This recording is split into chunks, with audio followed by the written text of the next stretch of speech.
Buenas noches. Pasen, por favor. Acompáñenme a Hechos 28:8.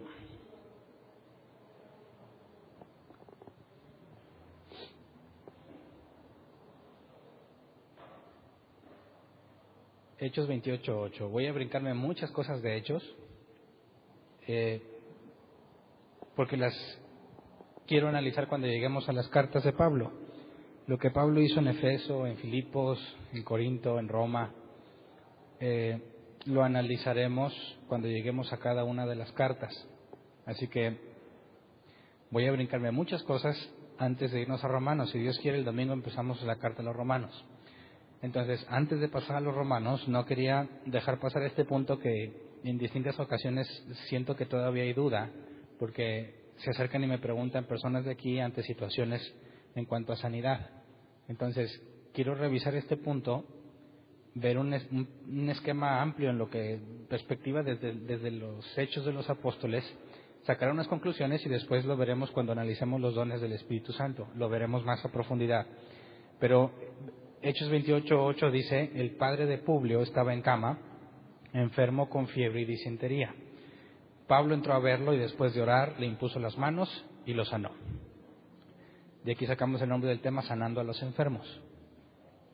¿Qué se requiere para ser sano? Es una pregunta frecuente que yo mismo me hice muchas veces.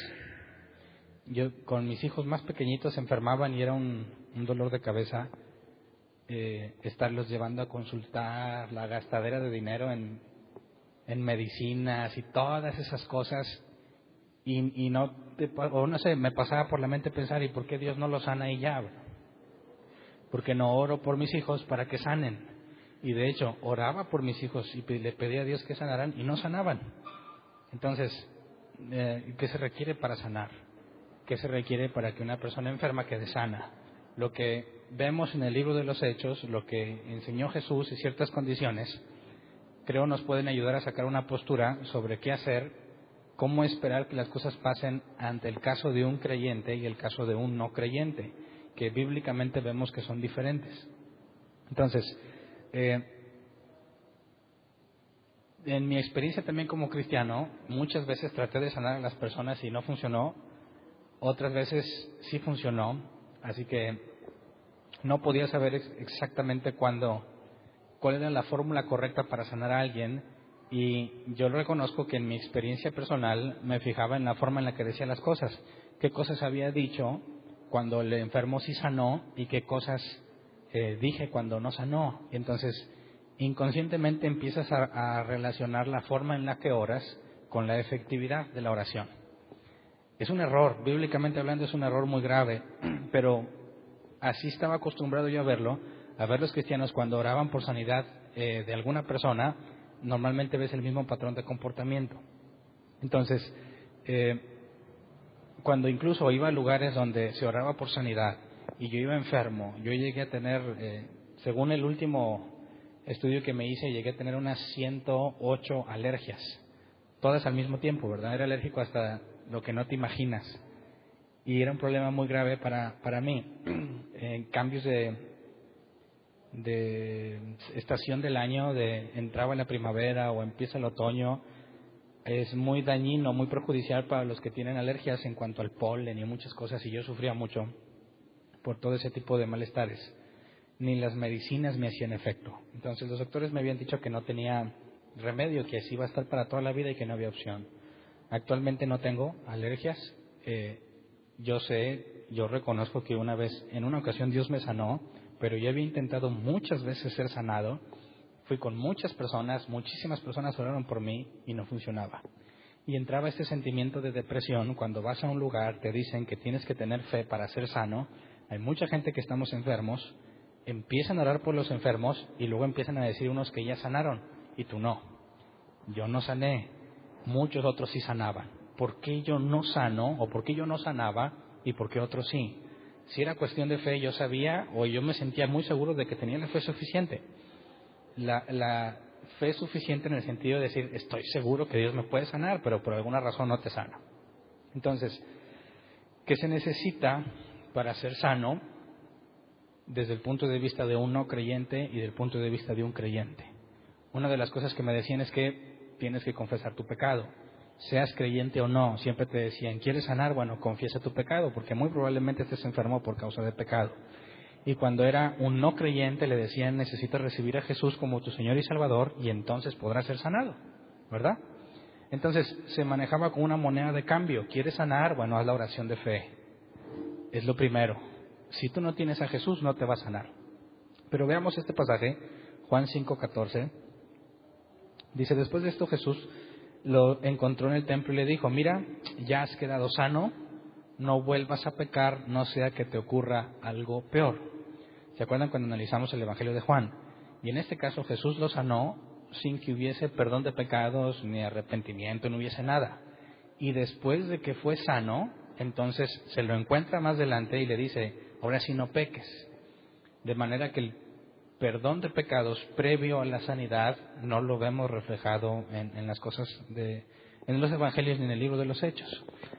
Jesús nunca le dijo primero arrepiéntete para ser sanado, pero nosotros de alguna forma llegamos a la conclusión erróneamente de que tengo algo mal delante de Dios, que mientras eso que esté mal no se quite, no voy a poder ser sano. Entonces, llegará el momento en que no tengas nada malo delante de Dios, es decir, llegará el momento en que seas lo suficientemente perfecto como para merecer la sanidad. Nunca, ¿verdad? Nunca jamás estarías en una situación donde digas estoy bien, estoy perfecto, creo que me lo merezco. Porque eso es una aproximación muy contradictoria, el pensar que mereces ser sano porque te portas bien. Entonces, vamos a Hechos 28, 6 al 10. Y veamos lo que sucedió con Publio y tratemos de sacar algo de conclusiones al respecto. Dice, versículo 6, la gente esperaba que se hinchara o cayera muerto de repente, pero después de esperar un buen rato y de ver que nada extraño le sucedía, cambiaron de parecer y decían que era un dios. Aquí está hablando de Pablo, después de naufragar, llega a una isla, se está calentando el fuego y una serpiente lo muerde. Y la gente está esperando que caiga muerto. Asumimos que la serpiente que lo mordió era venenosa. Entonces, como no se hincha y se muere, la gente llegó a la conclusión de que era un dios. Esto es prueba de que la gente no conocía nada del Dios de la Biblia. Era una isla idólatra con sus propias deidades, propias de la cultura o propias de la isla, no se especifica. Pero cuando ven que después de un rato nada le pasa, porque decían que... Bueno, leamos el versículo 5 porque aquí hay un dato medio interesante en cuanto a la justicia. Versículo 5, no lo apunté aquí, pero si me puedes ayudar en el proyector. Dice, pero Pablo sacudió la mano y la serpiente cayó en el fuego y no sufrió ningún daño. Bueno, más atrás, donde dice que la gente llegó a la conclusión de que Pablo merecía la muerte. Ponme desde el 3, por favor, para no fallar. Los isleños nos trataron con toda clase de atenciones, encendieron una fogata y nos invitaron a acercarnos porque estaba lloviendo y hacía frío. Sucedió que Pablo recogió un montón de leña y la estaba echando al fuego cuando una víbora que huía del calor se le prendió en la mano. Como consecuencia de no me los muero. Al ver la serpiente colgada de la mano de Pablo, los isleños se pusieron a comentar entre sí. Sin duda este hombre es un asesino, pues aunque se salvó del mar, la justicia divina no va a consentir que siga con vida. Pausa. La justicia divina. La justicia es el nombre o la referencia a una deidad de ellos. Ellos tenían un Dios que le llamaban la justicia.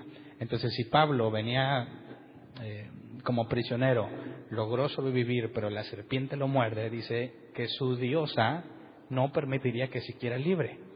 Así que lo que está pasando en esta isla, al ver que Pablo no cae muerto por la serpiente, no nada más era sorprenderse porque no se murió, sino porque su divinidad no hizo lo que correspondía. Es decir, fue una evidencia en contra de lo que ellos pensaban que era divino. Su diosa justicia no había hecho lo que correspondía, así que era algo complejo para ellos. Ahora sí nos brincamos al versículo 7. Cerca de allí había una finca que pertenecía a Publio, el funcionario principal de la isla.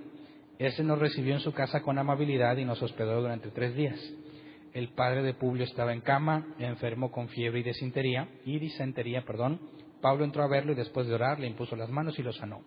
Como consecuencia de esto, los demás enfermos de la isla también acudían y eran sanados. Nos colmaron de muchas atenciones y nos proveyeron de todo lo necesario para el viaje. Entonces, ¿qué tuvo que hacer el padre de Publio para que fuera sanado? Se arrepintió de sus pecados porque hay evidencia de que no eran creyentes, ¿verdad? No eran cristianos. Seguramente ni siquiera habían oído mencionar al Dios de la Biblia. Bueno, el Dios de Israel en este caso. Está enfermo, está muy grave, Pablo lo sana. No nos dice qué fórmula de oración usó, pero vemos que no fue necesario que hubiese una conversión al Dios de Israel para poder recibir su sanidad. Fue sano y entonces le puedes hablar de que hay un Dios que tiene poder sobre la enfermedad. Pero si lo haces al revés, dices, bueno, hay un Dios que te puede sanar, pero primero te necesitas recibirlo antes de ser sano, es una contradicción, porque si las señales como sanidad y milagros son evidencia de Dios, deberían ir por delante, no atrás, ¿verdad? Deberían ser el medio que Dios usa para que tú creas que realmente hay un Dios y que tiene poder sobre la enfermedad. Entonces, no vemos en la Escritura ningún ejemplo donde se intercambie la salvación por sanidad. De hecho, la salvación de las personas normalmente viene a consecuencia de haber experimentado este tipo de milagros. Entonces, cuando tú te encuentres con una persona, que suele pasar, saben que tú eres cristiano, pero ellos no quieren nada con Dios, ¿verdad? Simplemente saben que tú eres aleluyo. Aunque tú les quieras hablar de Dios, no les interesa, pero cuando se enferman, ¿qué hacen? No van con el cristiano y le dicen, oye, tú que eres cristiano, ¿puedes orar por mí? ¿Cuál es la motivación? ¿Acercarse a Dios? No, aunque parece, ¿verdad? Y en mi experiencia personal te dicen, oye, pues yo quiero conocer más de Dios, y te echan el rollo porque saben que eso te emociona. Al cristiano nomás dile que quieres y el cristiano se emociona. Entonces, para que oren por él de sanidad, como que primero te trata de convencer que está interesado y te pregunta por horarios de la iglesia y todo, y te hace ver así como que, no, sí voy a orar por él. Oras, en algunos casos sana, en algunos casos no, pero aún cuando sanan, no los ves en la iglesia para nada, ¿verdad? Sanaron, muchas gracias, qué bueno, pues ahí nos ponemos de acuerdo para cuando vamos a la iglesia y ahí queda. Yo no sé qué experiencias has tenido tú, pero a mí me pasaba eso muy seguido. Entonces dices, bueno, ¿por qué Dios lo sanó entonces, verdad? ¿Y qué fue lo que sanó? Si ellos no están buscando a Dios y sin embargo Dios lo sanó, ¿por qué lo sana o en qué consiste la sanidad? ¿Qué mueve? Y así me enseñaron mucho tiempo y me da vergüenza decirlo, pero tengo que decirlo. ¿Qué mueve el corazón de Dios? ¿No? ¿Cómo le haces para mover a Dios? Dios está ahí y dice que depende de ti si alcanzas las bendiciones. Si tú mueves el corazón de Dios, Dios te va a beneficiar. Si tú no haces nada, Dios no se va a mover. Y a mí me decían y me enseñaban que lo que mueve el corazón de Dios es la fe. Entonces, si tú tienes suficiente fe, impresionas al Padre y te da lo que pediste. Así que, ¿qué clase de Dios es el que le apantallas por lo mucho que crees? Pues no uno que ya sabe todo, ¿verdad? No un Dios que tiene todo planeado, todo organizado, todo previamente establecido, sino uno que se asombra de las cosas que eres capaz de hacer porque era completamente inesperado. Entonces, vamos a Marcos 16, 17 al 18. Dice, estas señales acompañarán a los que crean. En mi nombre expulsarán demonios, hablarán en nuevas lenguas, tomarán en sus manos serpientes y cuando beban algo venenoso no les hará daño alguno. Pondrán las manos sobre los enfermos y estos recobrarán la salud. Entonces, según este pasaje de Marcos, ¿cómo le haces para sanar a alguien? ¿Tienes que orar por él? No, imponer las manos sobre él y sanará. Y no te da ninguna fórmula verbal o de oración para saber hacerlo, ni te dice que tiene que recibir primero al Señor o tiene que arrepentirse de sus pecados. Aquí la señal es clara, estas señales, tú ves eso y por consecuencia concluyes que hay un Dios que está por encima de las enfermedades. Así que se supone que cuando quieres sanar a alguien, según este pasaje, basta con poner las manos sobre los enfermos. Pero en el caso de Publio, ¿qué hizo Pablo? Oró por él. ¿Por qué no hizo esto? Porque no siguió esta fórmula que Marcos dice. ¿Cuál es el mecanismo o la forma de lograrlo? Hasta ahorita no la podemos encontrar, pero vamos a 1 Corintios 12, 7 al 11. Es posible que todos los creyentes, como esta es una de las señales que Marcos dice, todos los creyentes podrían sanar a las personas, sí o no. Dice 1 Corintios 12, 7 al 11, a cada uno se le da una manifestación especial del Espíritu para el bien de los demás. A unos Dios les da por el Espíritu palabra de sabiduría, a otros por el mismo Espíritu palabra de conocimiento, a otros fe por medio del mismo Espíritu, a otros y por ese mismo Espíritu dones para sanar enfermos, a otros poderes milagrosos, a otros profecía, a otros el discernir espíritus, a otros el hablar en diversas lenguas y a otros el interpretar lenguas. Todo esto lo hace un mismo y único Espíritu, quien reparte a cada uno según Él lo determina. Entonces, según Marcos, las señales que creen, o las señales que siguen a los que creen, ¿todos debemos hacerlas? ¿Todas las señales? No, porque aquí nos dice que cada uno tendrá algún don que Dios le haya querido dar y Él los reparte como Él quiera. Así que, si tú no tienes el don de sanidad o don para sanar enfermos, ¿podrías impresionar al Padre para que te lo dé? No, ¿verdad? No tiene sentido. Si Dios te da un regalo, no es para ti, sino para beneficio de los demás. Y no a todos les da el don de sanar a los enfermos. Entonces, es posible que haya entre los creyentes una persona que especialmente es usada para sanar enfermos. Sí es posible, porque es un don que se le da. ¿Ok? Entonces, ¿podríamos ir todos con él para que nos quite la enfermedad? Bueno, si tú reconoces que tiene un don, puedes acudir a él buscando si Dios quiere usar a esa persona para que te dé sanidad. Pero el hecho de que tengas el don para sanar a los enfermos no significa que tú tienes un poder legal de parte de Dios donde todo el que tú quieras sanar va a ser sano. El hecho de que tú tengas un don de parte de Dios no significa que tú tienes a discreción la capacidad de sanar a todos los que tú quieras. En ese caso, deberíamos ver creyentes en los hospitales sanando a todos los enfermos, ¿no? Si realmente una persona tiene el don de sanar enfermos, ¿por qué no va a un hospital? Si realmente esas personas tan famosas, Benny Hinn, Cash Luna y todos esos, que garantizan, ven a la campaña de milagros, ¿por qué los llevan a un estadio y por qué mejor no se van a un hospital? Donde realmente están los enfermos. Digo, ¿quieres encontrar enfermos? Los vas a tener todos juntos en el hospital, ¿verdad? Pero no, mejor se maneja en un evento, tienes que pagar la entrada, se paga el lugar y aparte queda una ganancia. Y ahí es donde te empiezas a preguntar, bueno, ¿realmente tienen el don o no lo tienen? Si lo tienen, ¿por qué no lo usan a favor de todos los que están enfermos en los hospitales? Si realmente tienes el don para sanar enfermos, ¿por qué nada más le pones la curvatura a los pies, como muchos aseguran, ¿no? ¿Por qué nada más le alargas la pata al que la tiene corta? No sé si has visto, esos videos son muy comunes. Una persona que tiene una pierna más corta que otra, ven el milagro de cómo la pierna se pone del mismo tamaño. Dices, bueno, ¿Dios te dio el don para sanar pies planos, nada más? ¿Todo el que tenga un pie plano va a ir contigo y tú lo vas a sanar porque tienes ese don? Fíjate que se vuelve complejo tratar de encontrar hasta dónde es tu responsabilidad y hasta dónde es lo que Dios quiere. Porque si realmente Dios te dice, tú vas a sanar todos los pies planos que te encuentres, pues ¿por qué no pones aquí, se sanan pies planos gratis? Y que se haga la fila y vengan todos, que al cabo que tú tienes el poder de Dios para sanarlo. Pero eso no lo hacen. No hacen eso. Ninguna forma he visto que se vayan a un lugar sin cobrar, sin hacer nada de eso, y que te digan, aquí está y pásale todos para ser sanados. Entonces te hace dudar si realmente tienen ese don, hasta dónde lo pueden usar. No sé si tú te has dado cuenta si lo tienes o no. Si tú nunca has orado por un enfermo, entonces no puedes saber si lo tienes, ¿verdad? Tienes que orar por un enfermo. Y si sana o no sana, ¿cómo podrías sacar conclusiones? ¿Cómo puedes saber que tú tienes el don para sanar enfermos? Sigamos leyendo para empezar a sacar conclusiones. Veamos un caso, Hechos 3, 3 al 7. Veamos que en este caso es Pedro quien trae la intención y el que tiene la enfermedad o tiene el problema físico no tenía la intención de ser sanado. Dice, cuando éste vio que Pedro y Juan estaban por entrar, les pidió limosna. Pedro con Juan, mirándolo fijamente, le dijo, míranos. El hombre fijó en ellos la mirada esperando recibir algo.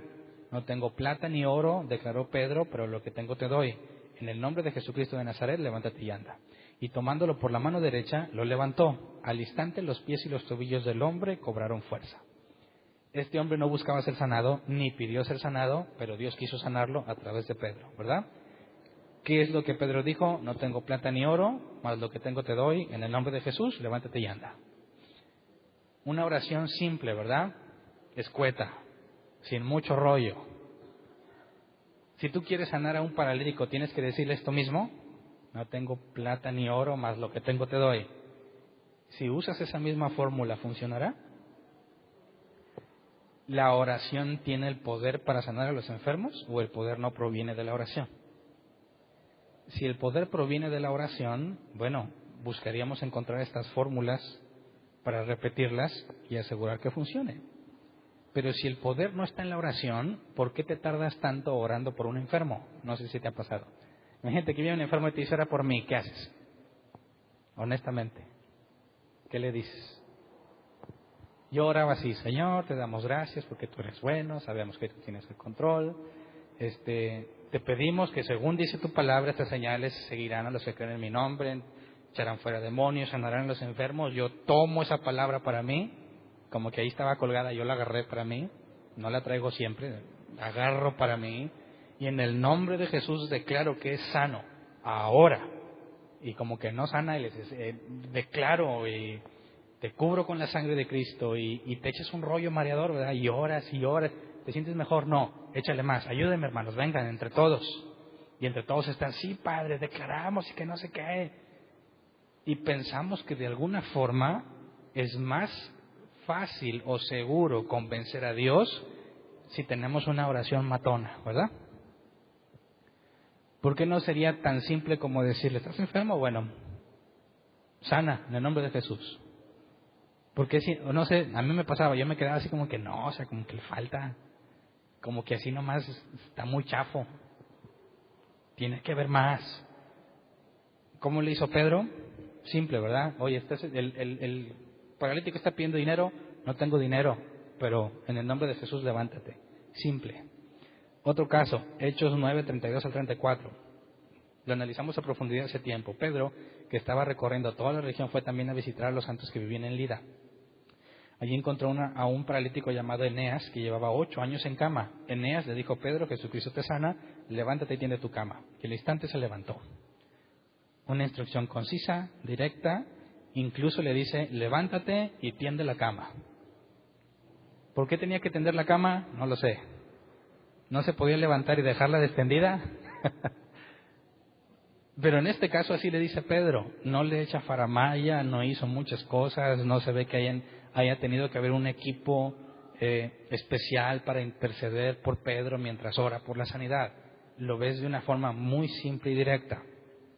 Hechos 9, 36 a 40, el caso de Dorcas. Había en Jope una discípula llamada Tabita, que traducido es Dorcas. Esta se esmeraba en hacer buenas obras en ayudar a los pobres. Sucedió que en esos días cayó enferma y murió. Pusieron el cadáver después de lavarlo en un cuarto de la planta alta. Y como Lida estaba cerca de Jope, los discípulos, al enterarse de que Pedro se encontraba en Lida, enviaron a 2 hombres a rogarle, por favor venga usted a Jope enseguida. Sin demora, Pedro se fue con ellos y cuando llegó lo llevaron al cuarto de arriba. Todas las viudas se presentaron llorando y mostrándole las túnicas y otros vestidos que Dorcas había hecho aún cuando estaba con ellas. Pedro hizo que todos salieran del cuarto, luego se puso de rodillas y oró. Volviéndose hacia la muerta dijo, Tabita, levántate. Ella abrió los ojos y al ver a Pedro se incorporó. Pregunta, ¿por qué no oraron ellos por ella? ¿Por qué tuvieron que mandar a traer a Pedro? Por eso comentaba, si tú ves que una persona tiene ese don y yo no lo tengo y anda por ahí cerca, pues dile que venga, ¿no? Porque esa es una forma en la que Dios va a usar a esa persona. Cuando te dicen, pues cualquiera puede orar por el enfermo, claro que cualquiera puede orar por el enfermo, pero eso significa que cualquiera puede sanar al enfermo, ¿sí o no? Entonces, aunque no tengas el don, ¿podrías sanarlo? ¿Qué opinas? ¿O tienes que tener el don para sanarlo? ¿Se requiere el don o no? ¿O te lo puede dar temporalmente y luego te lo quita? Así como que, Señor, mira, no lo tengo, pero dame una chancita. Préstamelo tantito, lo sano y luego te lo regreso. ¿Lo tienes o no lo tienes, no? ¿Lo podrás tener por un ratito? ¿O siempre lo tienes? Si Dios te dice, aquí está, tú tienes el don de sanidad, mira, ve y dile a esa persona que es sana, y le dice sana, ya. ¿Tienes ya siempre ese don o nada más en ciertos momentos lo vas a tener? ¿Cómo funciona eso de los dones? Veamos otro caso. Hechos 14, 8 al 10. En Listra vivía un hombre lisiado de nacimiento que no podía mover las piernas y nunca había caminado. Estaba sentado escuchando a Pablo, quien al reparar en él y ver que tenía fe para ser sanado, le ordenó con voz fuerte, ponte en pie y enderézate. El hombre dio un salto y empezó a caminar. Y aquí hay una pregunta, si nunca había caminado, ¿cómo pudo caminar? Es como si dijera, nunca andaba en bicicleta y alguien te dice, en el nombre de Jesús, anda en la bicicleta. ¿Te vas a subir y vas a andar en la bicicleta a pesar de que nunca aprendiste a andar en bicicleta? Este hombre jamás se ha levantado, jamás ha caminado. Ponte en pie, enderézate. Dio un salto y empezó a caminar. ¿Qué significa eso? Lo digo porque nuestros amigos ateos dicen, ya ves, qué absurdo, nunca ha caminado. Ahora resulta que lo sanaron y empieza a caminar, aunque no sabía. Bueno, aquí no nos está diciendo si corrió, a qué ritmo caminó, pero si ya se puede levantar y empieza a dar pasitos, ¿no es caminar?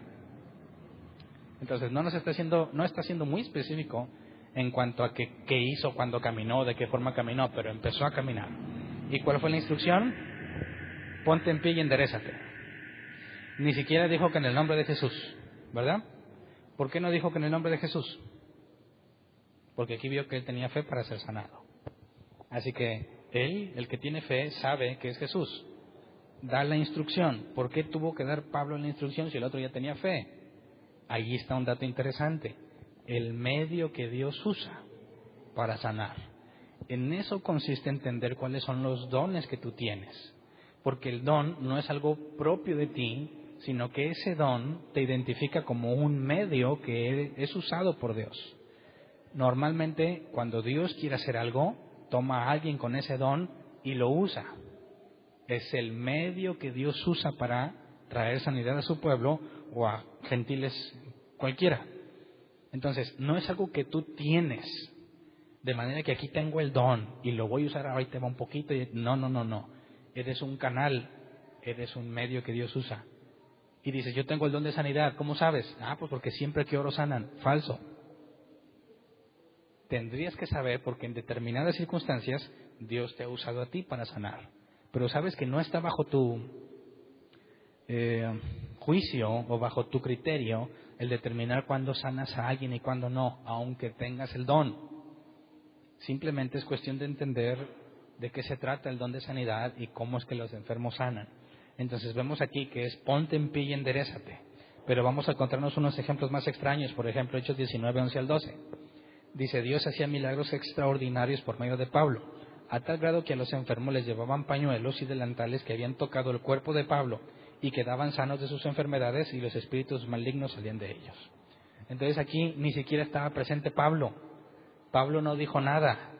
Alguien con un pañuelo que tocó a Pablo, ese pañuelo se lo llevaba a un enfermo y sanaba. Como la crema orada. Entonces, ¿por qué no repetimos este asunto? No, traigan el pañuelo, a ver aquí, yo traigo el don, vengan y embarren aquí los pañuelos y luego llévenselo al enfermo y ya va a sanar. ¿Cómo es que Pablo fue usado aquí? Al tocar el cuerpo de Pablo. ¿Por qué tenía que tocar el cuerpo de Pablo? O sea, ¿Dios no podía hacerlo sin que el pañuelo tocara el cuerpo de Pablo? ¿En qué consiste que Dios ponía a Pablo como un medio? Nos vamos a meter en este asunto cuando lleguemos a la carta de los Efesios. Pero el hecho de que un pañuelo tuviera que tocar a Pablo tenía que ver con la cultura de ese lugar, con las costumbres de ese lugar, y no lo voy a ver ahorita, pero este tipo de cosas era muy practicado entre los efesios como un medio para sanar, incluso en la brujería. Entonces, cuando Pedro está predicando el Evangelio y esta gente empieza a hacer algo que comúnmente haría con otras deidades, con tal de sanar a sus familiares, lo hace con Pablo sí funciona. Pero Dios está transmitiéndoles algo, les está dando el mensaje. Escuchen a Pablo. Lo que Pablo dice está respaldado por Dios. Por eso es que los pañuelos tenían que tocar el cuerpo de Pablo, porque Dios está moviendo la atención del pueblo a Pablo, porque Pablo les habla de Dios. Pero no nos vamos a meter ahorita, por lo pronto. ¿Qué método tan raro? Un pañuelo toca el cuerpo de Pablo, se lo ponen a otro y sana. ¿Es porque Pablo tiene el don? Pues ahí prácticamente no tiene nada que ver Pablo, ¿verdad? Hechos 20, 9 al 10. Un joven llamado Eutico, que estaba sentado en una ventana, comenzó a dormirse mientras Pablo alargaba su discurso. Cuando se quedó profundamente dormido, se cayó desde el tercer piso y lo recogieron muerto. Pablo bajó, se echó sobre el joven y lo abrazó. No se alarmen, les dijo, está vivo. Y aquí no dijo nada, ¿verdad? Imagínate la escena. Está el cuerpo muerto, está la gente llorando, o no estarían llorando. ¿Y qué hace Pablo? Va y se acuesta arriba del muerto. Y dices, ¿qué está haciendo Pablo? ¿Por qué? Y se acuesta arriba de él y le dice, no, aquí está vivo. No dijo nada, no oró, ni el muerto oró tampoco, ¿verdad? Entonces, en estos ejemplos, ¿de quién ha dependido el hecho de que sanen? En todos estos ejemplos, nada más uno era cuando el que no podía, o el enfermo o el discapacitado tenía fe. Todos los demás, la persona que recibió la sanidad ni se la esperaba, ni la pidió, ni se la imaginaba. Entonces, ¿la sanidad tiene que ver con tu fe para que seas sanado? Hay un solo caso en este. Todos los demás no. ¿Podríamos asegurar que siempre la necesitas? Claro que no. Hay una forma en la que Dios se mueve que no determina un patrón, ninguna fórmula de oración, ninguna fórmula de comportamiento. Simplemente las personas, tanto Pedro como Pablo, de alguna forma sabían que tenían que levantar al muerto o tenían que sanar a ese enfermo. ¿Se les ocurrió o lo supieron? Porque si quisiéramos ponerlo en práctica, llega una persona que no conoce a Dios y te dice, yo creo que Dios me puede sanar, oras por mí, ¿orarías o no orarías? O primero le explicas, mira, para empezar, no te voy a garantizar nada. ¿Cuál sería el mejor camino a seguir?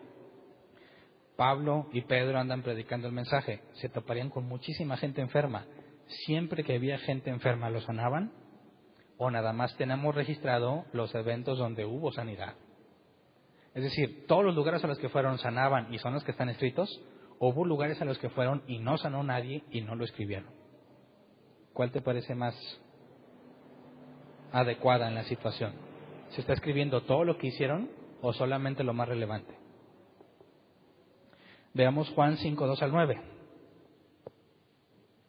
Creo que esto nos ayuda a resolver esta pregunta. ¿Todos los lugares a los que iban sanaban o no? Yo creo que no.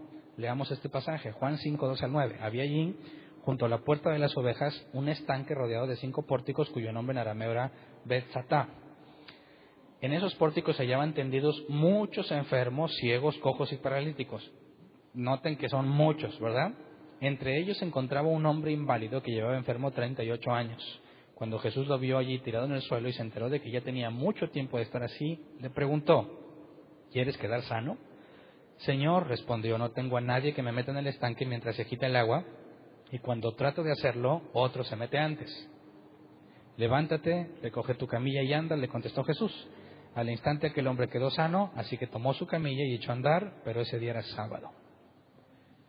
De todos los enfermos, paralíticos, ciegos que había ahí, ¿a cuántos sanó? A uno. ¿Por qué nada más a uno y no a todos los demás? Jesús, esta es la evidencia, Jesús no siempre sanó a todos los enfermos. En este caso particular a uno. ¿Es injusto? ¿Es injusto que Jesús, viendo la necesidad de todos, nada más sane uno? Si Jesús tenía el poder para sanar a los enfermos, ¿por qué no los sanó? ¿No podía o no quiso? ¿Cuál escoges? ¿No podía o no quiso? Pues si dices que no podía, pues estamos en graves problemas, ¿verdad? Contradice los atributos de Dios y lo que el propio Jesús dijo. Así que ¿cuál es la conclusión que nos queda? No quiso. Y yo sé que se oye muy feo. ¿Por qué Dios no quería sanar a alguien? ¿Por qué Dios no te quiere sanar? Pero aquí la prueba está en que no quiso. Vamos a ver este otro ejemplo, Lucas 4:27. Jesús está hablando, asimismo había en Israel muchos enfermos de lepra en tiempos del profeta Eliseo, pero ninguno de ellos fue sanado, sino Naamán el sirio. Otra vez, Dios escogió solamente a Naamán para salvarlo, sanarlo en este caso, a ningún otro. Entonces, ¿qué tal si los demás tenían como se dice normalmente, fe para ser sanados. ¿Les sirvió? No. ¿Tenían fe para ser sanados? Pues mira, los que estaban en el estanque de Betesda, supuestamente se decía, y nos da ahí un comentario Lucas, que cuando un ángel bajaba, tocaba el agua, el primero que entrara al estanque quedaba sano, ¿verdad? Entonces, ¿todos los que están ahí creían que iban a sanar? Claro, si no, no estuvieran ahí, ¿verdad? Estaban esperando que el agua se mueva, y cuando se mueva, rápido tenías que entrar al agua. Así que todos tienen la voluntad de sanar, todos quieren ser sanados de los que están ahí, pero eso en nada afectó ni movió el corazón de Dios, porque fue y sanó solamente a uno. Así que no depende de ti bajo ninguna circunstancia. Tampoco dependía de Jesús, porque Jesús dijo, mis obras no las hago yo, sino el Padre a través de mí. Así que si Jesús, que es la única persona que tuvo todos los ministerios y todos los dones, reconocía que no dependía de él, sino del Padre, entendemos que aquel que tenga el don de sanidad igualmente debe estar consciente que no depende de él, sino que Dios particularmente lo usa él en ese tipo de cosas. ¿Qué me dice si toma medicina? ¿Dios podría sanar a una persona tomando medicina? O, si estás enfermo y eres cristiano, ¿está mal que tomes medicina? ¿Qué opinas? ¿Te falta fe? ¿Cuál es el primer orden? Es decir, estoy enfermo, me duele la cabeza, ¿qué es lo primero que haces? ¿Oras o te tomas una pastilla? En mis tiempos, cuando no entendía muchas cosas, yo le decía, me tomo una pastilla, y me regañaban. No, ¿qué pasó con la fe? Primero tienes que tener fe. Si no funciona, entonces tomas la pastilla, ¿verdad? Entonces ahí me quedaba la duda, entonces ¿qué onda con mi fe, verdad? Si tengo fe como para no tomarme la pastilla, pero no sano, entonces me tomo la pastilla, entonces ¿qué es la fe? Me revolvía más. Así que, ¿qué es lo que un cristiano bíblico debería hacer primero? ¿Primero lo espiritual o primero lo natural? ¿Qué opinas? Leamos este pasaje, 2 de Reyes 25 al 7, donde Dios no lo hace así como que sobrenatural, sino que, o sea, claro que es sobrenatural, pero utiliza una especie de medicamento de ungüento. Dice, 2 de Reyes 25 al 7, regresa y dile a Ezequías, gobernante de mi pueblo, que así dice el Señor, Dios de su antepasado David. He escuchado tu oración y he visto tus lágrimas. Voy a sanarte y en 3 días podrás subir al templo del Señor. Voy a darte 15 años más de vida y a ti y a esta ciudad los libraré de caer en manos del rey de Asiria. Yo defenderé esta ciudad por mi causa y por consideración a David mi siervo. Entonces Isaías dijo, preparen una pasta de higos. Así lo hicieron, luego se le aplicaron al rey en la llaga y se recuperó. Entonces no fue una orden, ¿verdad? Por medio de eso que le pusieron en la llaga, se recuperó. ¿Es posible que Dios use una pastilla para que sanes? O como dicen nuestros amigos ateos, te contradices cristiano cuando vas al hospital. Ellos piensan que un cristiano en el hospital está contradiciendo su creencia, ¿verdad? De alguna forma llegando a la conclusión de que los cristianos no van a los hospitales, porque tiene un Dios que los sana. Así que cuando tú estás enfermo y te duele mucho la cabeza, ¿qué es lo primero que haces? ¿Oras o te tomas una pastilla? Levante la mano el que primero se toma una pastilla. Okay. Levante la mano el que es más espiritual y primero ora. ¿Nomás 1, 2, 3? Ok, entonces pregunto, porque a mí me pasaba mucho. Señor, yo no confío en los medios mundanos. Así oraba yo, no digo que ustedes hagan eso. Yo no confío en estas cosas del hombre. Yo sé que tú me puedes sanar, sáname. Y declaro que soy sano en el nombre de Jesús, ¿verdad? Porque tenías que declararlo. Ahora sí, ya bien declarado, yo quería seguir mi vida normal y no me dejaba el dolor de cabeza. Entonces ya, bueno, Señor, está bien, me tomo la pastilla. ¿Qué pasó con tu oración? ¿Dios tendrá alguna predilección en que primero ores o primero te tomes la pastilla? Velo desde este punto. Tú eres un administrador, es lo que dice la Biblia, ¿no? Dios te entrega cosas y las tienes que administrar. Nada es tuyo, todo es de Él. Y tienes que entregarle buenos resultados de eso que administras. Te duele mucho la cabeza. ¿Es algo espiritual? ¿O te saliste, hacía mucho frío, no te resguardaste bien, te da el golpe con el aire frío en la cabeza y lo vas y dices, Señor, sáname? Si en el caso personal, si mi hijo le digo, oye, no brinques porque te caes, brinca y se cae y viene llorando, le voy a decir, te dije, ¿verdad? Para que aprenda. Y le voy a hacer ahí sana, sana, colita de rana, lo que sea, se va, vuelve a brincar, se vuelve a pegar y viene. Y así lo hace constantemente. ¿Qué es lo que está aprendiendo el niño? Si siempre que viene, a pesar de que comete los mismos errores, tú nunca le haces ver que tiene que enfrentarse a esa consecuencia por sí mismo. Es decir, si le pasa algo grave, obviamente lo vas a atender. Pero si se cae y le duele la rodilla, yo le voy a decir, ándele, eso le pasa por andar haciendo eso. Y no venga aquí llorando con que le duele. Porque ya le pasó una vez, 2 veces, y si sigue así, no vas a entender. Imagínate que tú no eres sabio, no te cuidas, te maltratas a ti mismo, estás enfermo y le dices a Dios, sáname de manera sobrenatural.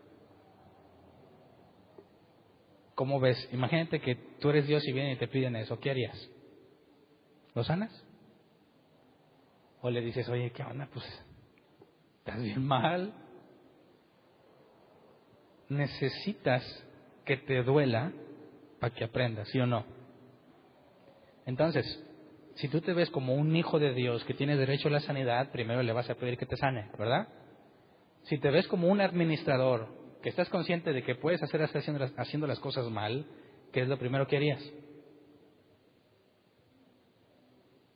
Yo en lo particular, yo no me pongo a orar inmediatamente, porque primero pienso, bueno, que hice mal, ¿verdad?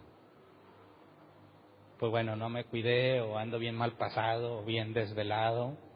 No significa, Señor, me lo merezco que me tortures. No, no estoy hablando de eso. Pero estoy entendiendo entonces que hay medicamentos, hay reposo, hay cuidado que tengo que tomar en cuenta para que ya no me duele la cabeza o para que ya no me sienta mal. Y dudo, porque bíblicamente no encuentro información, que si yo sigo siendo una persona negligente, físicamente hablando, y yo acudo siempre para que Dios me sane, en ningún lado encuentro que eso va a funcionar. Entonces, desde mi particular punto de vista, yo no te recomiendo que espiritualices todo y que de inmediato digas, Señor, aquí estoy, sáname porque tengo fe. Espérate. Pues, primero analiza lo que estás haciendo, porque quizás es un medio de aprendizaje. Y entonces entiendes. Entonces, si tú tomas medicina, ¿es pecado? Claro que no. ¿Están los doctores demostrándonos que Dios no tiene poder para sanar? Claro que no. Dios puede usar el medio que le plazca, la medicina o no. Incluso a veces, y me ha tocado que estoy enfermo y me tomo las pastillas y lo que sea, y como que ya no se me quita. Entonces reconoces que no pones tu confianza ni en el medicamento, ni lo espiritualizas todo, sino que en todo lo que te pasa, dice la Biblia, cuando eres puesto en una situación, cualquiera que sea, Dios tiene el control de esa situación. Y no es una sorpresa para Dios que te duele la cabezota, y menos si has sido negligente. Entonces, cuando analizas esa perspectiva, como que se desespiritualiza un poco las cosas y empiezas a encontrar las faltas que tienes y empiezas a hacer correcciones. Pero eso no significa que estés en pecado o que te falte confianza como para primero orar. Entonces, enfermos en la iglesia, dice Santiago 5, 14 al 16, ¿está enfermo alguno de ustedes? Haga llamar a los ancianos de la iglesia para que oren por él y lo unjan con aceite en el nombre del Señor. La oración de fe sanará al enfermo y el Señor lo levantará. Y si ha pecado, su pecado se le perdonará. Por eso, confiésense unos a otros sus pecados y oren unos por otros para que sean sanados. La oración del justo es poderosa y eficaz. Así que, ¿cómo nos confesamos unos a otros los pecados para ser sanados? Entonces, si estás enfermo porque eres un pecador. Fíjate el ejemplo que te puse hace ratito. ¿Qué es pecado? A ver. Si yo no tengo cuidado de mí mismo, ¿es pecado? ¿Sí o no? Claro. Estoy administrando mal y estoy haciendo las cosas en contra de lo que Dios espera. Así que cuando estoy enfermo, dice aquí, ¿qué tiene que pasar a veces para que pueda sanar? Confesar tu pecado. No necesariamente es cosas cochinas, ¿verdad? Bueno, es que estoy viendo pornografía y por eso estoy enfermo. No estoy hablando nada más de eso. Estoy hablando de que no estás haciendo lo que se supone que debes de estar haciendo. Imagínate, un caso muy común en México, estás diabético, ¿verdad? Ok, te vale gorro y comes todo lo que quieres. Y luego vienes a la iglesia que quieres que oren por ti porque tienes el azúcar muy alto. ¿Qué se tiene que hacer según Santiago? ¿Nomás oramos por él? No, papá, confiesa lo que estás haciendo, ¿verdad? Date cuenta que estás mal y estás en pecado porque no estás cuidándote a pesar de que sabes que tienes problema. Entonces, confesémonos nuestros pecados. A la otra que vengas con el azúcar alta para que oren por ti, si ya nos dijiste que no, que te vale y comes lo que quieras, ¿qué vas a hacer? ¿Vas a seguir pidiendo oración?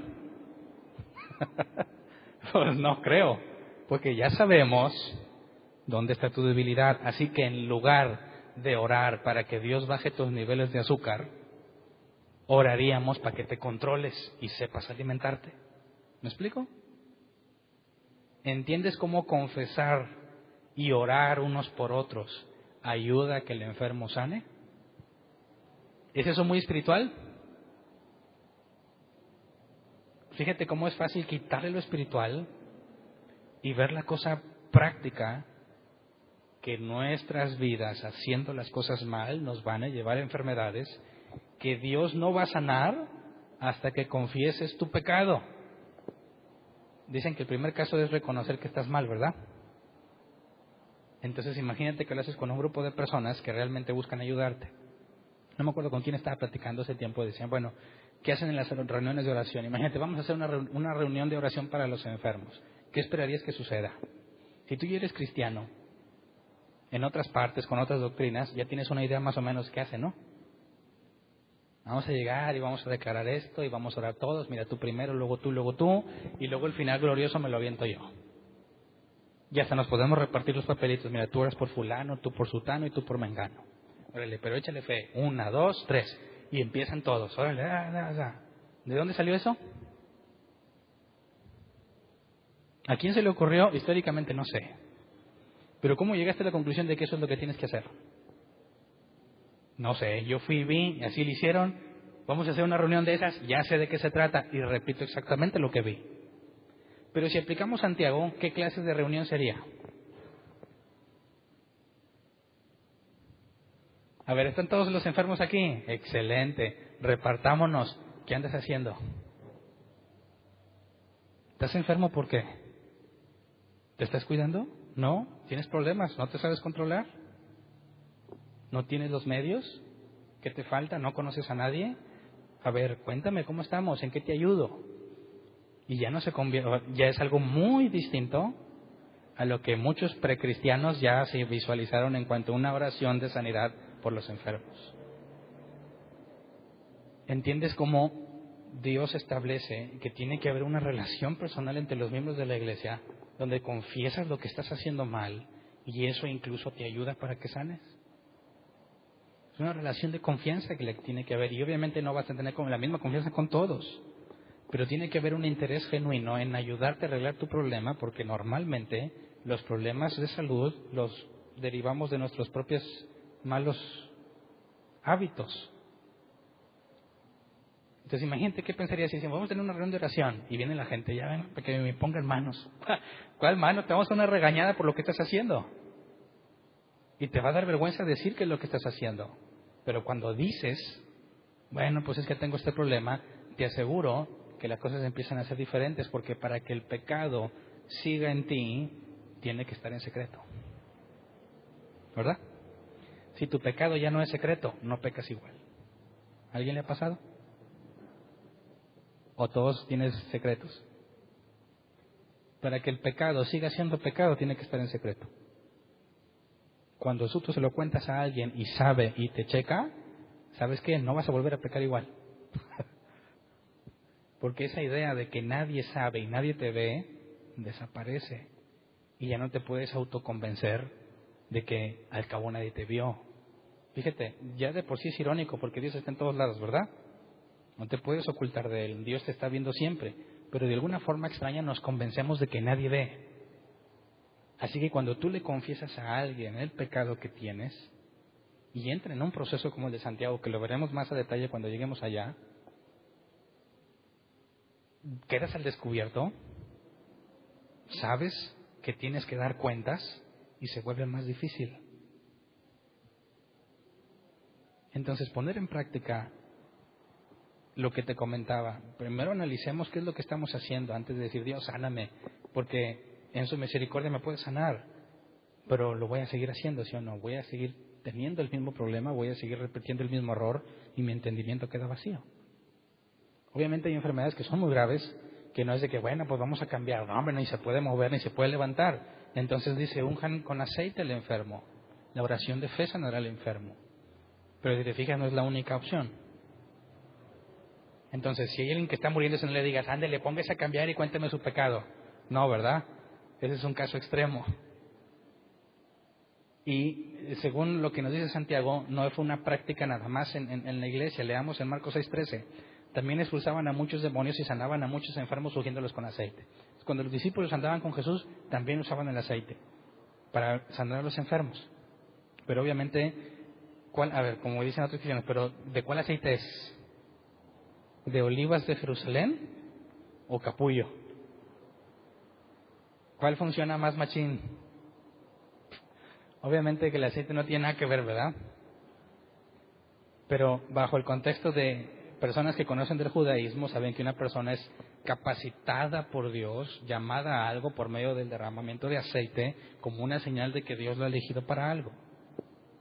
Entonces se dice, y analizaremos más adelante este asunto, se dice que cuando le ponen aceite a un enfermo, estás haciéndole ver que Dios, o sea, tú le perteneces a Dios y te escogió como una señal distintiva de que tú eres de Él. Pero hay muchas teorías porque no lo dice exactamente qué es, nos meteremos en eso más adelante. Entonces, ¿quién está enfermo? Para que nos cuente sus pecados. No, hombre, pues te aguantas el dolor, ¿verdad? No, estoy bien, o no quieres decir nada. Fíjate cómo la Biblia cambia la responsabilidad, ¿no? La falsa enseñanza cristiana te vuelve víctima, ¿verdad? Pobrecito, el diablo te tiene oprimido o algo te está pasando. Y la Biblia te dice, tú estás mal, estás así porque tú estás haciendo las cosas mal, o simplemente es tu naturaleza y pone la responsabilidad en ti. Por eso la Escritura no le agrada a muchas personas, porque en lugar de darles una respuesta fácil o una salida fácil, te la pone difícil. Pero entonces, ¿quién quiere sanidad?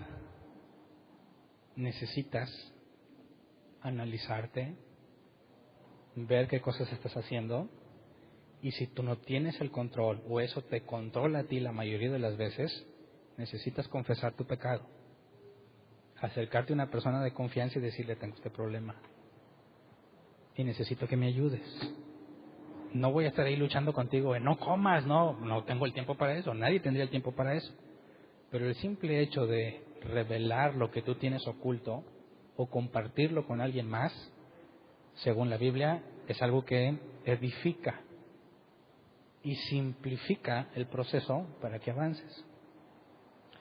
Entonces, además de que la propia Biblia dice en Hechos 28:8, que es el pasaje inicial, que el padre de Publio estaba en cama y Pablo oró, acuérdense de la palabra orar, intercambiar deseos.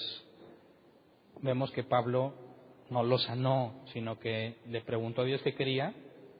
Yo quisiera sanarlo. Dios le dice, sánalo porque ese es mi deseo, entonces lo levantas. Fue Dios quien lo dijo.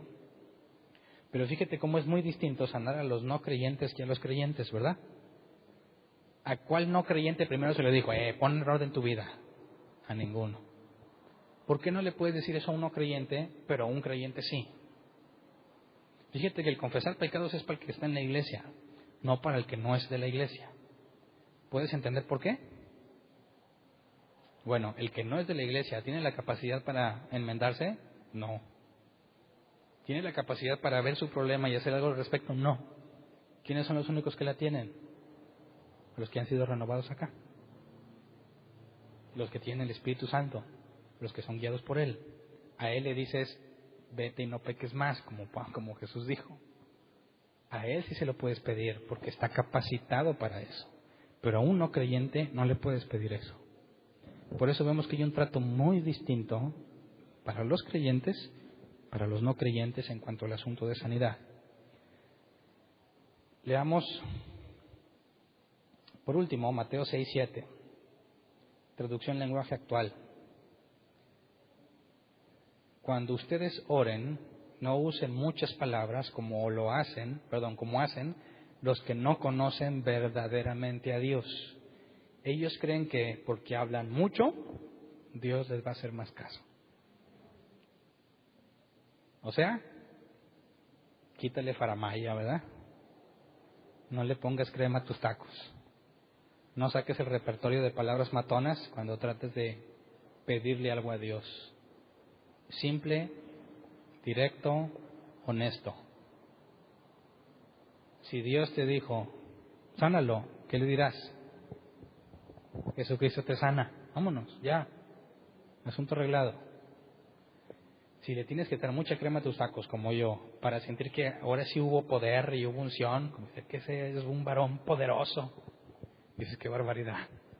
Qué barbaridad. ¿Cómo va a ser un hombre poderoso? Es un hombre depravado. Es Dios el poderoso, ¿sí o no? Pero si yo le pongo mucha crema a mis tacos y te apantallo, de alguna forma la gente dice, este es un varón poderoso. ¿Te das cuenta? Que quien ora así, según la Biblia, es porque no conoce verdaderamente a Dios. Así que en la forma de orar te das cuenta quién conoce a Dios, ¿verdad? Cuando oigas a alguien muy faramayoso, ¿qué concluyes? Lo opuesto a lo que quiere hacer él, ¿verdad? Porque él me quiere apantallar, pero bíblicamente queda en evidencia. Se ve que no conoces a Dios. Así que aún en las palabras que usamos al orar para cualquier cosa, tenemos que ser congruentes con el tipo de Dios en el que creemos, ¿no? Si Él ya sabe lo que vas a decir, aún antes de que lo digas, dice la Escritura, ¿por qué necesitas tanta faramaya? No la necesitas. Si Él va a hacer lo que Él quiere, sin importar tu palabrería, con más razón, ¿para qué le echas tanta crema? No lo puedes convencer, no lo puedes mover, porque Él es quien mueve al mundo, no tú a Él. Así que, ¿qué pasa en un caso, para cerrar? Ok, hay pecados que son corregibles por mis actitudes. Hay enfermedades que se deben a mi pecado, a las cosas que estoy haciendo mal. Pero hay enfermedades que no necesariamente es porque yo hice algo mal, ¿verdad? ¿Qué tal si alguien, no sé, alguna vez pasó en un programa por internet, tuvo un accidente, se queda sin piernas? Le han hablado de Dios a esa persona y le han dicho, Dios te puede dar piernas nuevas. Esta persona habla al programa y dice, ¿Dios puede darme piernas nuevas? ¿Qué le contestarías? ¿Sí o no? Si le dices que sí, ¿qué va a estar haciendo esta persona siempre? Va a estar siempre pidiéndole a Dios que le dé sus piernas, ¿verdad? Si le dices que no, y él realmente quiere piernas nuevas, te va a juzgar de loco y se va a buscar quien le diga que sí. ¿Cuál es la respuesta que le darías? Dios puede, pero en lugar de enfocarte en lo que tú quieres, si tú entiendes que Dios tiene control de todo y lo que te pasó no es casualidad, hay algo que Dios quiere en esa situación. Y aunque jamás te devuelva las piernas, hay cosas que Dios espera que sucedan. Tú no necesitas piernas para poder cumplir con la voluntad de Dios si Él ya sabía que no ibas a tenerlas. ¿Me explico? Así que el plan de Dios no se ve truncado porque no las tienes. Ni Dios tiene que sacar un plan B porque perdiste las piernas, sino que precisamente el plan de Dios incluía que las perdieras. Oye, feo, ¿verdad? ¿Pero hay alguna otra explicación? Si todo lo que pasa es porque Dios así lo ha ordenado, esa es la conclusión bíblica, y se oye feo. Pero esa persona tiene que salir de esa situación en la que piensa que ya no es una persona, o en la que piensa que ya no es capaz de hacer las cosas, y tiene que entender que si Dios lo permitió, algo bueno hay en eso. ¿Verdad? Entonces, recibas o no recibas las piernas, te quiten el cáncer, lo que sea, eso no significa que Dios no te ama. Hay muchas cosas muy dolorosas que Dios permite con tal de lograr algo bueno. Y el ejemplo más claro es Jesús, ¿sí o no?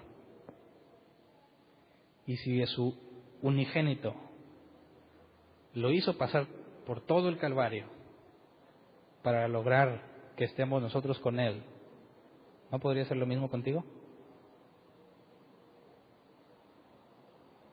Así que el enfoque nunca es Dios va a satisfacer mis deseos. El enfoque es cómo hago para satisfacer sus deseos. Tenga o no tenga, pueda o no pueda, todo ha sido bajo su voluntad y me enfoco en qué quiere Él que yo haga. No nada más en decir, dame lo que yo quiero.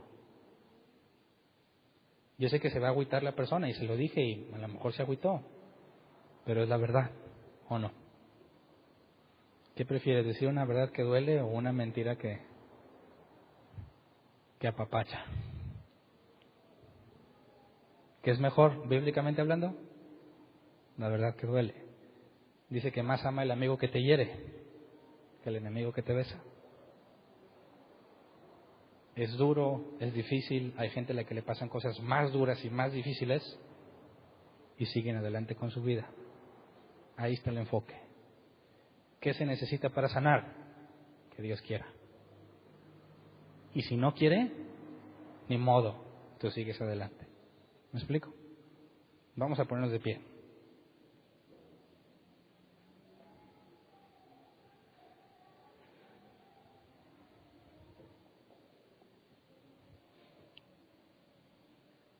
Si tienes algún problema de salud, analiza lo que dice Santiago,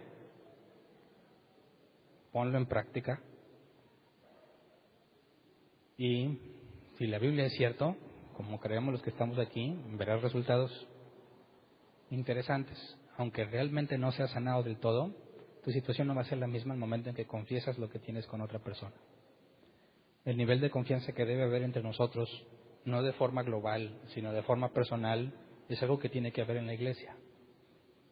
Tiene que haber personas confiables a las que les puedas contar lo que te está pasando y sabes que te van a decir la verdad de lo que necesitas hacer, bíblicamente hablando. Y no te va a agradar, pero tú no estás buscando que te agraden o que te traten bien, estás buscando lo que la Biblia dice. Y entonces podremos madurar apoyándonos unos a otros, porque todos tenemos áreas en las que pecamos, ¿sí o no? Para poder llegar a ese punto, necesitas entender cuál es tu papel aquí, por qué estás en una iglesia y de qué se trata la iglesia. Las personas que no le dan valor a la iglesia y no conviven con los de la iglesia es porque no han entendido de qué son salvos. No has entendido de qué se trata. Por eso no hay nada que te interese no hay ningún interés hacia la iglesia. Pero velo desde esta perspectiva. La iglesia es la novia de Cristo, dice la Escritura, ¿verdad? ¿Tú no amas a la novia? Por consecuencia no amas a Cristo. Quien no ama a la iglesia no puede decir que ama a Cristo, ¿verdad? Jesús lo dijo también, el que no ama al Hijo no ama al Padre, no tiene al Padre. El síntoma de un verdadero creyente, alguien que ha sido transformado, es que tiene un interés por los de la iglesia porque sabe que es el cuerpo de Cristo. Tú eres parte de eso y tiene que haber un genuino interés natural. Es algo deforme, bíblicamente hablando, una persona que se asegura creyente pero no ama a la iglesia. Es incongruente. Entonces, para poder llegar a ese punto, necesitas primero entender qué onda contigo. ¿Amas la iglesia o no la amas? ¿No la amas? No creo que llegues al punto de andar confesando y edificando a alguien. Tendrías que analizar por qué. ¿Cómo es posible que amas a Dios, pero no amas a la novia? Es incongruencia. Entonces oremos para que Dios empiece a poner las cosas en orden. Te aseguro que si tú tienes amor por la iglesia, te vas a encontrar en este tipo de situaciones aunque no las busques. Va a haber personas que confíen en ti. Tú vas a poder encontrar personas en quien confiar y van a empezar a ayudarse. Pero lo primero es lo que hay que pedirle a Dios. Y nos vamos refinando un poco. Hay personas que vienen y no les interesa el compromiso. Ok. Y luego hay personas que están comprometidas pero no les interesa la iglesia. Hay que pedirle a Dios que vaya tratando con nosotros como iglesia en general para que cada vez nos acerquemos más al propósito original. Estamos en un punto donde dijimos que no queríamos estar.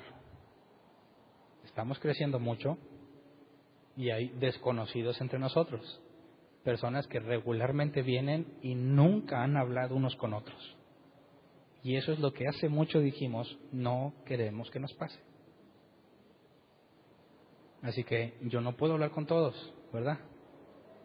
Ni tampoco tengo yo que hablar con todos. Para eso está el cuerpo de Cristo. Necesitas aplicar este asunto de tu prójimo, de amar a tu prójimo, de reconocer al hermano en Cristo y de usar los dones que Dios te ha dado para edificarlo. Los dones que tú tienes no son para ti, son para edificar. Y si tú no amas a la iglesia, jamás vas a usar tus dones para edificar. Y la parábola que Jesús enseñó va a decir, a ver, ¿qué hiciste con tus dones? ¿Y qué le vas a decir? Es que eran todos unos hipócritas, Señor. Es que yo no era tan social. Allá afuera, siervo infiel, donde está lloro y crujir de dientes, por inútil. ¿Te das cuenta de que amar a la iglesia y servirle tiene que ver con la salvación? Entonces no es algo simple, es algo delicado. Oremos para que Dios ponga en orden todo eso. Como ven, si tú eres un emo que viene y se va y no conviviste, vamos a pedirle a Dios que te rompa el corazón de piedra, que te haga pasar por situaciones donde entiendas que necesitas al cuerpo de Cristo como el cuerpo de Cristo te necesita a ti, poder estar juntos. ¿Cómo ves? Vamos a orar. Señor, queremos pedirte especialmente por todas esas ocasiones en las que nos sentimos apartados o no nos interesa convivir, no nos interesa la vida de los demás. Pensamos que solamente es venir, pedirte las cosas o aprender y ponerlas en práctica en mi vida de forma individual. Vemos que para la sanidad entre los gentiles no es necesaria una especie de unión o compañerismo. Es algo que tú usas a tu criterio y bajo tus órdenes y soberanía. Pero podemos ver en la Escritura que en la iglesia es necesaria la comunión unos con otros, confesar los pecados unos a otros para que podamos también sanar. Así que, Señor, si hay alguno entre nosotros enfermo y tú no lo has sanado porque necesita hablar con otro y confesar su situación, te pedimos que pongas los medios que tú ya estableciste, que venzas nuestra apatía o nuestra indiferencia, que nos hagas pasar por experiencias que nos enseñen lo valioso que es estar edificando el cuerpo de Cristo y ser edificado por Él, para que podamos entregarte buenos resultados cuando nos llames a cuentas. Todos compareceremos ante el tribunal de Cristo, dice la Escritura. Así que, Señor, permítenos ser útiles unos a otros de acuerdo a los dones que nos has dado. Que la apatía, la indiferencia, la falta de tiempo, falta de compromiso, dentro de todos los que tú has elegido, Señor, te pedimos que pongas la disciplina necesaria, hagas las correcciones necesarias para que seamos congruentes con lo que tu Escritura dice. Queremos ser un ejemplo vivo de que lo que la Escritura dice es verdad. Queremos que se diga, como se decía de la iglesia primitiva, mira cómo se aman. Se ve que Dios está con ellos por cómo se aman. Enséñanos a ser útiles unos a otros para poder cumplir con el propósito, la voluntad que tú tienes entre nosotros como iglesia, como tu cuerpo. A ti sea la gloria y la honra y perdónanos por todas las veces que nos hemos resistido, por todas las veces que no hacemos la parte que nos corresponde. Confiamos en que tu misericordia es abundante, pero tampoco queremos confiar en que siempre vamos a recibir misericordia, Señor, sino que queremos hacer la parte que nos corresponde dentro de lo que sea posible para nosotros, dentro de lo que has puesto a nuestro alcance. Enséñanos a cumplir con lo que nos corresponde. Glorifica tu nombre entre nosotros, Señor. Gracias. Amén. Pueden sentarse. ¿Alguien tiene una pregunta?